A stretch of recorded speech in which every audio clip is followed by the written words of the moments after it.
Welcome back to my channel Rafat Infinity Vlogs. In the previous video, we have seen some basics related to century years, and we have also seen finding number of odd days for those century years. ఈ వీడియోలో మనం ఏం చూడబోతున్నాము అంటే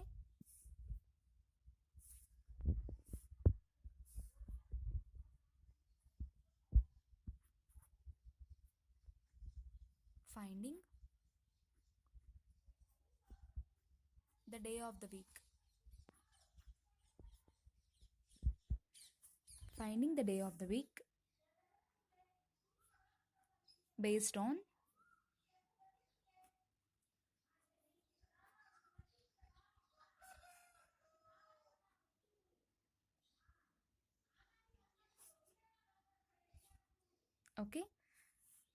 based on century years topic. Here in this video we are going to find out the day of the week based on this century years topic. Right, previous వీడియోలో ఏం చూసాము, అసలు సెంచరీ ఇయర్స్ అంటే ఏంటి చూసాము. ఆ సెంచరీ ఇయర్స్ అనేవి leap year అవుతాయా కాదా అని ఎలా చెక్ చేయాలో చూసాము. సెంచరీ ఇయర్స్కి ఆడ్ డేస్ని కనుక్కున్నాము. రైట్, సో ఈ వీడియోలో ఈ సెంచరీ ఇయర్స్ని బేస్ చేసుకొని డే ఆఫ్ ద వీక్ని కనుక్కుందాము. నార్మల్గా డే ఆఫ్ ద వీక్ని ఎలా కనుక్కున్నాము ఇంతకుముందు? 6 స్టెప్స్ ప్రొసీజర్ ఉంది కదా, ఆ ప్రొసీజర్ని ఫాలో అవుతూ కనుక్కున్నాము. నార్మల్ ఇయర్స్కి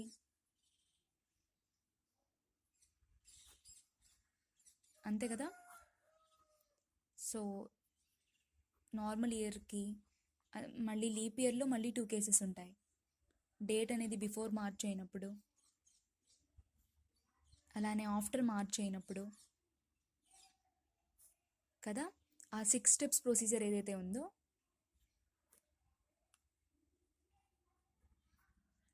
దాన్ని ఫాలో అవుతూ ఈ నార్మల్ ఇయర్కి డే ఆఫ్ ద వీక్ని కనుక్కున్నాము. లీప్ ఇయర్లో 2 కేసెస్ ఉంటాయి. డేట్ అనేది బిఫోర్ మార్చ్ అంటే లీప్ ఇయర్ అయి ఉండి వాళ్ళు మెన్షన్ చేసిన ఇయర్ అనేది, మెన్షన్ చేసిన డేట్ అనేది బిఫోర్ మార్చ్ అయి ఉంటే దానికి ఒక ప్రొసీజర్ ఉంది. రైట్, ఈ లీప్ ఇయర్ అయి ఉండి డేట్ అనేది ఆఫ్టర్ మార్చ్ కనుక అయి ఉంటే దీనికి డే ఆఫ్ ద వీక్ కనుక్కునే ప్రొసీజర్ ఏదైతే ఉందో ఈ నార్మల్ ఇయర్కి ఎలా కనుక్కుంటామో దీనికి కూడా అలానే కనుక్కుంటాము. ఈ రెండు సేమ్ అనమాట ప్రొసీజర్ వైజ్ చూస్తే. ఈ బిఫోర్ మార్చ్ అనే దానికి చిన్న డిఫరెన్స్ ఉంటుంది. అది ఎలా కనుక్కుంటామో ఆల్రెడీ చూసాం కదా, పార్ట్ 2 వీడియోలో చూసాం కదా. సో ఈ వీడియోలో ఏం చూడబోతున్నాము అంటే డే ఆఫ్ ద వీక్ని కనుక్కుంటాము based on this century years topic. Already ఈ 6 స్టెప్స్ ప్రొసీజర్ ఉంది కదా, ఇది ఈజీగానే ఉంది కదా. మళ్ళీ ఈ సెంచరీ ఇయర్స్ టాపిక్ని బేస్ చేసుకుని కనుక్కోవాలా అంటే కనుక్కోవాలి. ఎందుకు అంటే ఇది టైం కన్స్యూమింగ్ కాదనమాట, తక్కువ టైం తీసుకుంటుంది. మీరు సెంచరీ ఇయర్స్ని బేస్ చేసుకొని డే ఆఫ్ ద వీక్ని కనుక్కునేటప్పుడు ఆ ప్రాబ్లం అనేది తక్కువ టైంలో అయిపోతుంది మీకు. వేరాజ్ ఈ నార్మల్ ప్రొసీజర్ ఏదైతే ఉందో 6 స్టెప్స్ ప్రొసీజర్, ఇందులో ఎక్కువ టైం పడుతుంది కదా. కాకపోతే ఇది స్టార్టింగ్లో మీకు ఎందుకు చెప్పానంటే మీకు ఈజీగా అండర్స్టాండ్ అవ్వడానికి. ఈ టాపిక్ అనేది తొందరగా రీచ్ అవుతుంది. యూనో, ఈ 6 స్టెప్స్ని యూజ్ చేసుకొని చెప్పినప్పుడు తొందరగా అర్థమవుతుంది. ఫస్ట్ ఇది చెప్పి తర్వాత ఈ సెంచరీ ఇయర్స్ని బేస్ చేసుకొని డే ఆఫ్ ద వీక్ని కనుక్కునే విధంగా చెప్దాం అనుకున్నాను. సో అందుకొని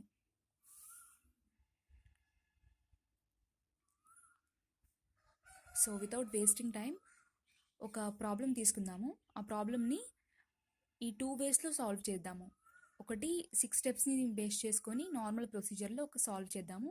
ఇంకో సైడ్ ఏంటంటే సెంచరీ ఇయర్స్ని బేస్ చేసుకొని సాల్వ్ చేద్దాము. ఏది ఈజీగా మీకు అనిపిస్తుందో చూడండి మీరే.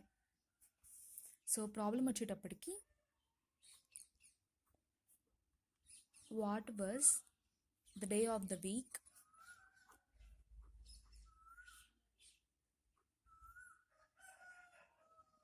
on 15th August 1947. Right?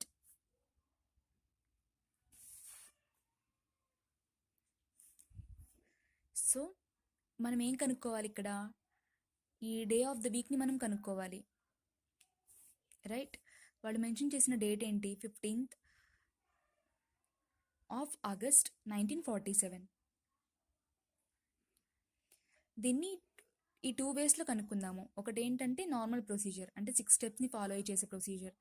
ఇంకో సైడ్ ఏంటి అంటే సెంచరీ ఇయర్స్ని బేస్ చేసుకొని కనుక్కుందాము. సో ఈ రైట్ హ్యాండ్ సైడ్ నేను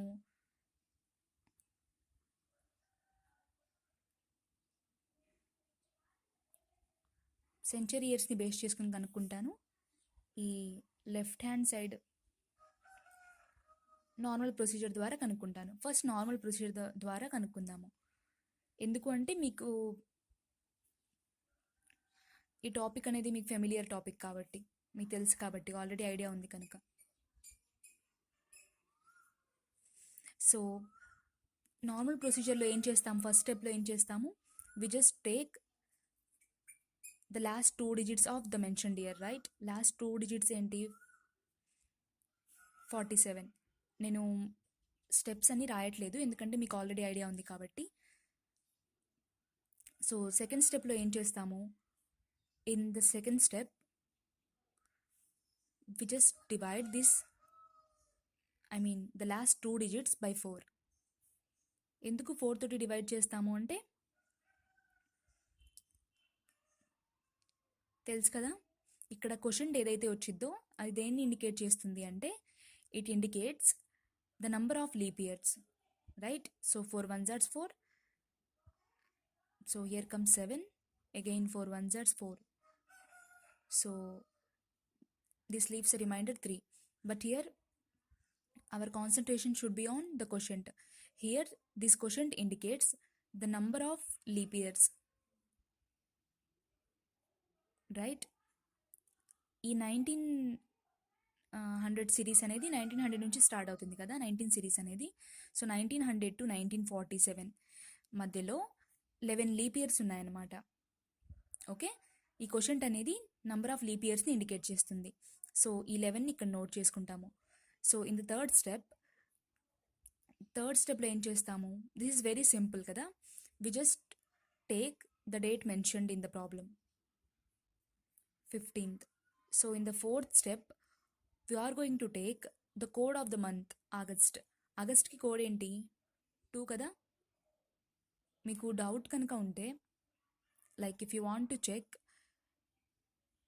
ఆల్రెడీ నేను పార్ట్ 1 వీడియోలో కోడ్స్ చెప్పాను కదా, బేసిక్ వీడియో ఉంది కదా, బేసిక్స్కి సంబంధించింది ఇంట్రడక్షన్ వీడియోలో.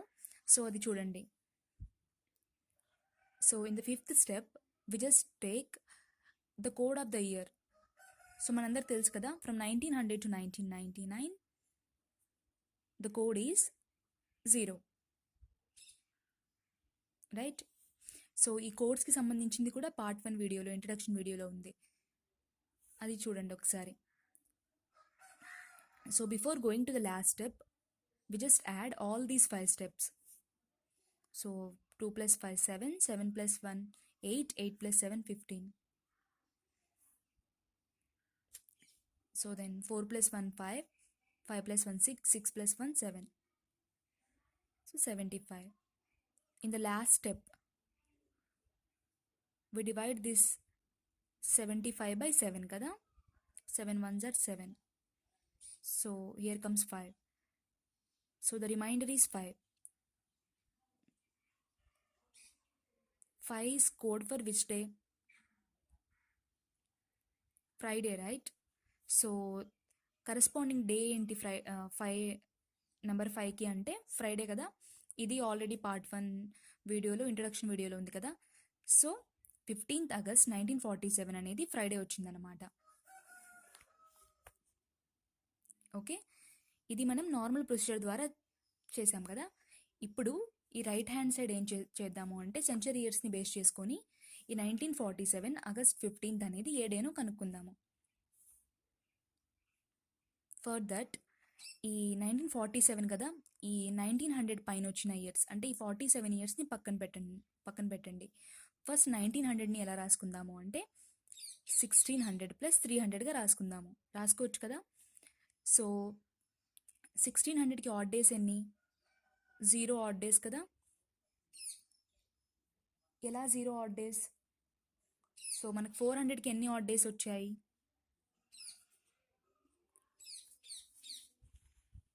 Let me explain here. So 400కి ఎన్ని ఆడ్ డేస్ వచ్చాయి మనకి? 0 ఆడ్ డేస్ వచ్చాయి కదా. ఎలా చెప్తున్నాము? సో ఈ 400ని ఎలా రాసుకుంటాము? సో 4 ఇంటూ 100గా రాసుకోవచ్చు కదా. అప్పుడు ఏమవుతుంది? 4 ఇంటూ 100కి ఎన్ని ఆడ్ డేస్? 5 ఆడ్ డేస్ కదా. ఇది మాత్రం మీరు మస్ట్ అండ్ షుడ్గా గుర్తుపెట్టుకోవాలి. 100కి ఎన్ని ఆడ్ డేస్ అంటే 5 ఆడ్ డేస్. సో అప్పుడు ఏమవుతుంది? 20 కదా. ఈ 20కి ఒక 1 యాడ్ చేస్తాము. ఎందుకు అంటే ఈ 400 అనేది ఏంటి అంటే, సో టూ జీరోస్ తోటి ఎండ్ అయింది కదా, అంటే ఇది సెంచరీ ఇయర్. ప్లస్ దాంతోపాటు ఈ 400ని ఈ సెంచరీ ఇయర్స్ లీప్ ఇయర్సా కాదా అని తెలియాలంటే ఎలా చెక్ చేస్తాము? 400 తోటి డివైడ్ చేస్తాము.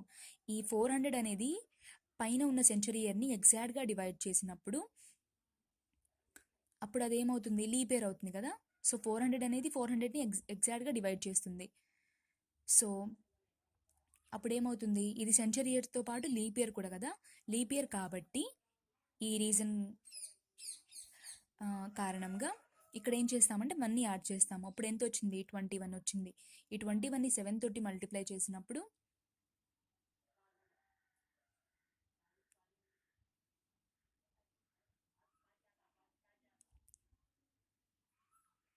7 3 జర్స్ 21. సో ఇక్కడ ఎంత? 0 ఆడ్ డేస్ కదా, రైట్. ఈ రిమైండర్నే కదా మనం బేస్ చేసుకునేది.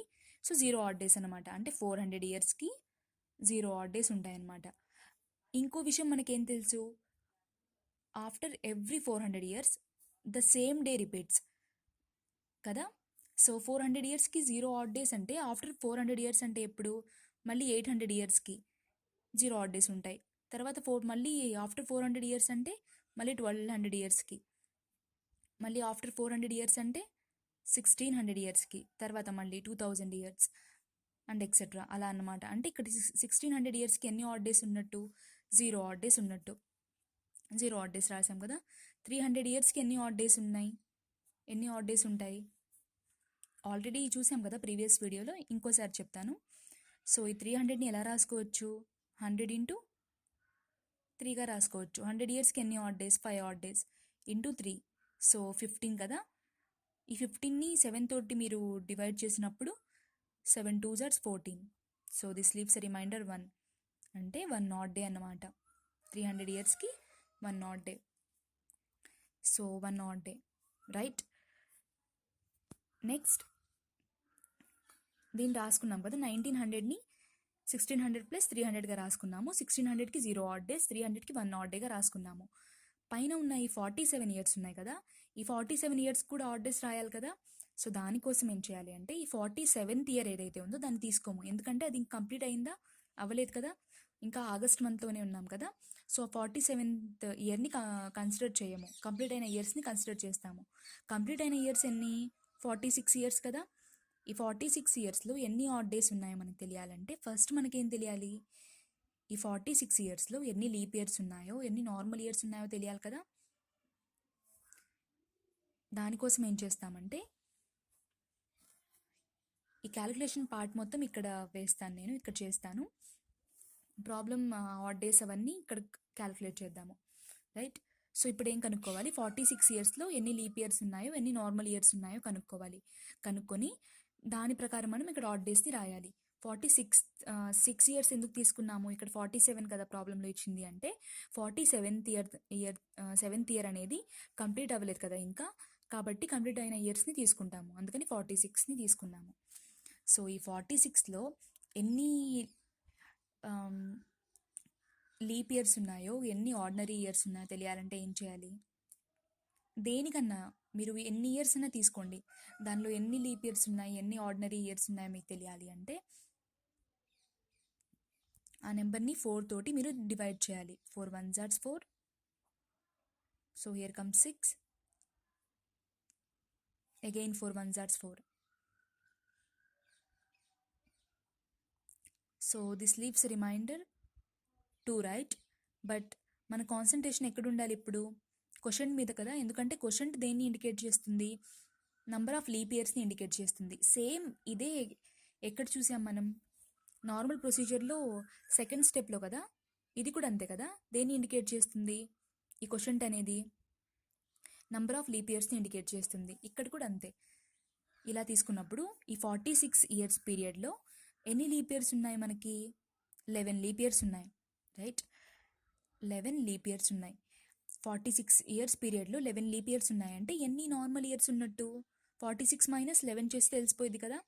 సో 46 మైనస్ 11 అంటే 35 నార్మల్ ఇయర్స్ ఉన్నాయన్నమాట. ఇప్పుడు ఆడ్ డేస్ రాద్దాము. దానికోసము 11 ఇంటూ ఒక లీప్ ఇయర్కి ఎన్ని ఆడ్ డేస్ ఉంటాయి? 2 కదా, కాబట్టి 2 తోటి మల్టిప్లై చేయాలి. తర్వాత 35 ఇంటూ ఒక నార్మల్ ఇయర్కి ఎన్ని ఆడ్ డేస్ ఉంటాయి? 1 కదా, సో 1 తోటి మల్టిప్లై చేయాలి. So 11 2 jars 22 plus 31 35 1 jars 35. So when you add these 2, 5 plus 2 7, 3 plus 2 5, 57 right. ఈ వచ్చిన 57 ఏం చేయాలంటే, ఈ 57 ఏంటో తెలిసిందా? ఈ 57 అంటే ఏంటి అంటే మనకి ఈ 46 ఇయర్స్ పీరియడ్ ఏదైతే ఉందో దానికి ఎన్ని ఆడ్ డేస్ రాయాలి కదా. ఈ 46 పీరియడ్లో 11 లీప్ ఇయర్స్ ఉన్నాయి, 35 నార్మల్ ఇయర్స్ ఉన్నాయి. ఈ 11 లీప్ ఇయర్స్కి ఎన్ని ఆడ్ డేస్ ఉన్నాయి? 22 ఆడ్ డేస్ ఉన్నాయి 11 లీప్ ఇయర్స్లో. 35 నార్మల్ ఇయర్స్లో ఆబ్వియస్లీ 35 లీప్ ఆడ్ డేస్ ఉంటాయి. సో ఈ రెండింటిని మనం యాడ్ చేసినప్పుడు 57 ఆడ్ డేస్ వచ్చాయి మనకి. అంటే ఈ 46 ఇయర్స్ పీరియడ్లో 57 ఆడ్ డేస్ ఉంటాయన్నమాట. ఓకే, ఈ 57ని మళ్ళీ మనం సింప్లిఫికేషన్ కోసం 7 తోటి డివైడ్ చేసినప్పుడు 7 7 జార్స్ 49, అంతే కదా.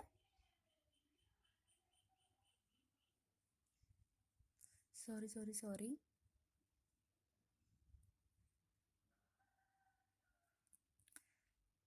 7 8 జార్స్ ఉంది కదా మనకి. 7 8 జార్స్ 56. So this leaves a reminder 1, అంతే కదా. సో 1 ఆడ్ డే, ఈ 1 ఆడ్ డేని ఇక్కడ రాసుకుందాము. ఓకే,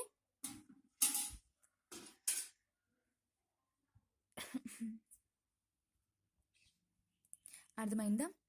ఈ 1947 ఏదైతే ఉందో, ఫస్ట్ ఈ 47ని పక్కన పెట్టుకొని 19 సిరీస్ అనేది 1900 తోటి స్టార్ట్ అవుతుంది కదా, రైట్.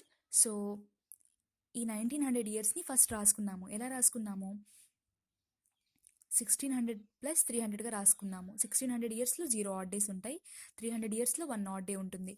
తర్వాత ఇక్కడ మిగిలిపోయిన 47 ఇయర్స్ ఏవైతే ఉన్నాయో ఈ 47th ఇయర్ని మనం కన్సిడర్ చేయము, ఎందుకంటే ఈ ఇయర్ ఇంకా కంప్లీట్ అవ్వలేదు కాబట్టి. కంప్లీట్ అయిన ఇయర్స్ ఎన్ని? 46 ఇయర్స్. ఈ 46 ఇయర్స్లో 1 ఆడ్ డే ఉంటుంది కదా. సో ఇక్కడతో ఇది అయిపోయింది, ఇయర్ వైజ్గా కంప్లీట్ అయిపోయింది ఆడ్ డేస్ రాసుకోవడము, రైట్. సెంచరీ ఇయర్స్ని బేస్ చేసుకుని రాసుకున్నాము. తర్వాత ఇంకేముంది? ఈ 1947 అనే ఇయర్లో 15th ఆగస్ట్ ఏ డేనో కనుక్కోవాలి కదా. అంటే ఈ ఆగస్ట్కి ముందు ఇంకా మంత్స్ ఏవైతే ఉన్నాయో వాటన్నిటికీ ఆడ్ డేస్ని మనం రాసుకోవాలి. ఆ డేస్ అన్నిటిని మనం కన్సిడర్ చేయాలి. దానికోసము ఇక్కడ 1 ఆడ్ డే వచ్చింది కదా, ఈ 46 ఇయర్స్కి రాసాం కదా. తర్వాత కొంచెం క్లమ్జీగా ఉంది కదా ఈ మొత్తం, so please excuse my writing. తర్వాత నెక్స్ట్ 15th ఆగస్ట్ వరకు ఎన్ని డేస్ అయితే ఉన్నాయో వాటన్నిటికీ మనం, దానికంటే ముందు ఎన్ని డేస్ అయితే ఉన్నాయో వాటన్నిటికీ మనం ఆడ్ డేస్ని రాయాలి, రైట్. సో ఇంకో విషయము, ఈ 1947 అనేది ఏంటి? ఇది నార్మల్ ఇయరా లేకపోతే లీప్ ఇయరా? వెరీ సింపుల్, ఆల్రెడీ చేసాం కదా. ఇక్కడ 4 తోటి మీరు దీన్ని డివైడ్ చేసినప్పుడు ఎగ్జాక్ట్గా డివైడ్ చేస్తే లీప్ ఇయర్ అయ్యేది, బట్ ఇక్కడ రిమైండర్ మిగిలింది కదా, కాబట్టి ఇదేంటి? ఇది నార్మల్ ఇయర్ అనమాట. నార్మల్ ఇయర్ అంటే మనకి ఎందుకు చెప్తున్నానంటే జనవరికి 31 డేస్ తీసుకుంటాము. సో ఇది 1947 అనేది నార్మల్ ఇయర్ కాబట్టి ఫిబ్రవరిలో 28 డేస్ తీసుకున్నాము. అదే లీప్ ఇయర్ అయి ఉంటే 29 తీసుకునేవాళ్ళము. జనవరి ఫిబ్రవరి ఎప్పటి వరకు రాసుకోవాలి? ఎక్కడి వరకు? ఆగస్ట్ 15 వరకు. జనవరి ఫిబ్రవరి మార్చ్ ఏప్రిల్, మే, జూన్, జూలై. సో ఆగస్ట్లో ఎక్కడి వరకు రాసుకోవాలి? 15th వరకు రాసుకోవాలి, రైట్? మీరు ఇలా డేస్ మొత్తం తీసుకొని యాడ్ చేసుకోవచ్చు, లేదు ఇంకొంచెం సింప్లిఫై చేసి యాడ్ చేసుకుంటాము అంటే ఈ మంత్కి కూడా ఆడ్ డేస్ ఉంటాయి. ఓకే, మంత్కి కూడా మనం ఆడ్ డేస్ని రాసుకోవచ్చు. అవి నేను నెక్స్ట్ ప్రాబ్లం నుంచి మీకు ఎక్స్ప్లెయిన్ చేస్తాను. లేదు అలా ఆడ్ డేస్, మంత్కి ఆడ్ డేస్ని గుర్తుపెట్టుకోలేము, మేము ఇలా యాడ్ చేసుకుని వెళ్ళిపోతాము అంటే మీ ఇష్టం. నేను నెక్స్ట్ ప్రాబ్లంలో మంత్కి ఆడ్ డేస్ ఎలా రాసుకోవాలో చెప్తాను. Okay, so 5 + 1 6, 6 + 1 7, 7 + 1 8, 8 + 8 16, 16 + 1 17.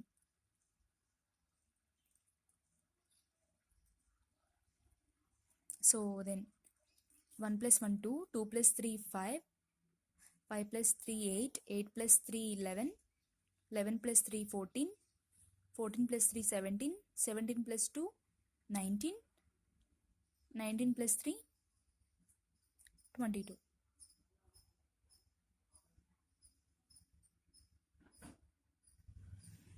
Then again you need to divide this by 7, right? Simplification కోసం మళ్ళీ డివైడ్ చేస్తాము. So 7 3s are 21, 17, 7 2s are 14. So here comes 3 odd days అనమాట. ఈ ఆగస్ట్ 15th వరకు మనకి ఎన్ని ఆడ్ డేస్ ఉన్నట్టు?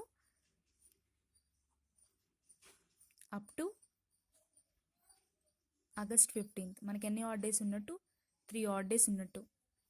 So when you add all these odd days, so the answer will be 5. So 5కి కరెస్పాండింగ్ డే ఏంటి? Friday. Okay, so మీరు normal ప్రొసీజర్ని follow అయ్యి చేసినా మనకి ఫ్రైడే వచ్చింది, అలా కాకుండా సెంచరీ ఇయర్స్ని బేస్ చేసుకుని చేసిన ఫ్రైడే వచ్చింది. ఈ ప్రాసెస్ ఈ మొత్తం ఎందుకు అంటే మీకు పెద్దగా అనిపించవచ్చు, లైక్ మీరు సెంచరీ ఇయర్స్ని ఫాలో అయ్యి చేసినప్పుడు ఈ మొత్తం నేను ఎక్స్ప్లెయిన్ చేశాను కదా, కాబట్టి మీకు పెద్దగా అనిపిస్తుంది. అదే మీకు వన్స్ మీకు ఈ కాన్సెప్ట్ అనేది అంటే 1600 ఇయర్స్కి ఎన్ని ఆడ్ డేస్ ఇవన్నీ మైండ్లో ఉంటే మీకు 300 ఇయర్స్కి ఎన్ని ఆడ్ డేస్ అవన్నీ చాలా ఈజీ. ఇది ఇప్పుడు ఇది చూడండి, 1600 ఇయర్స్కి ఎన్ని ఆడ్ డేస్ మీకు మైండ్లో ఉండి ఉంటే, 300 ఇయర్స్కి ఎన్ని ఆడ్ డేస్ మీకు తెలిసి ఉంటే ఈజీ అయిపోయేది. జస్ట్ 46 ఇయర్స్ని మాత్రం రాసుకునేవాళ్ళం కదా, దీన్ని ఎన్ని లీప్ ఇయర్స్ ఉన్నాయో రాసుకునేవాళ్ళం, దాని ద్వారా నార్మల్ ఇయర్స్ ఎన్నో తెలిసేది. సో మళ్ళీ ఇలా ఆడ్ డేస్తో అంటే లీప్ ఇయర్కి ఎన్ని ఆడ్ డేస్, నార్మల్ ఇయర్కి ఎన్ని ఆడ్ డేస్తో రాసుకుని మల్టిప్లై చేసేవాళ్ళం. చేసి మనకి ఈ ఒక్కటే మీరు కనుక్కోవాల్సి ఉండేది. ఈ ఒక్కటి కనుక్కొని ఉంటే తర్వాత ఈజీగా రాసుకునేవాళ్ళం. కాకపోతే మీకు ఫస్ట్ ప్రాబ్లం కదా, ఈ మొత్తం తెలియాలి ఎలా రాసుకోవాలో అని చెప్పి ఇలా చెప్పాను.